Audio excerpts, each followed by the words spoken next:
Yeah. Hello guys. Nongeye kubasuhuza. Akaba ari wa Mungu wanyu Patrick. Uyu munsi akaba ari akantu nshaka kubabwira. Akantu keza. Hari ikintu namaze kubona nyine mu bantu kandi kibaho nyine mu buzima busanzwe.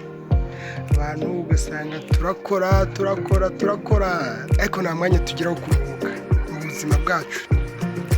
Ugasanga umuntu arahera kuwa mbere akora kuwa kabiri kuwa gatatu kuwa kane kuwa gatanu ku cyumweru nta umunsi n'umwe mbese yemerewe kuruhuka. Ubuzima bwe ntabwitaho, agira n'akanya na gato ko kuruhuka. Ibyo bintu byari ikibazo kiremereye cyane. Kiremereye cyane, ugasanga umuntu afite uburwayi, n'umuntu yanasinzira nyine yanasinziraga ugasanga asinziye burundu yahise apfa. Cyangwa umuntu wakikubita hasi ugasanga yahise apfa kubera umunaniro, ntabwo yigeze aruhuka.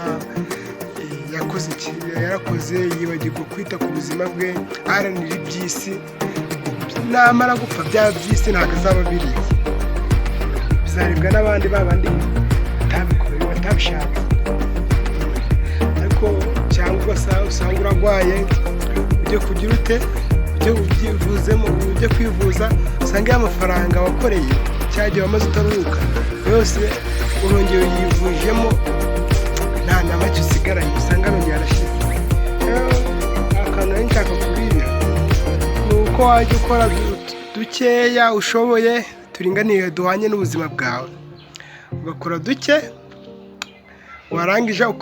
warangiza ukagira n'akanya ko kuruhuka. Ni icyo kintu nashakaga kubabwira, ukagira n'akanya ko kuruhuka. Tukamenya ko umubiri wacu ntabwo ari imashini, n'imashini nayo igira igihe ikaruhuka, ikarekeraho ikaruhuka. Mbega ntabwo imashini nayo ihora ikora, nayo kandi igira igihe ikananirwa. Rero n'umubiri wacu tuba dukwiye kuruhura,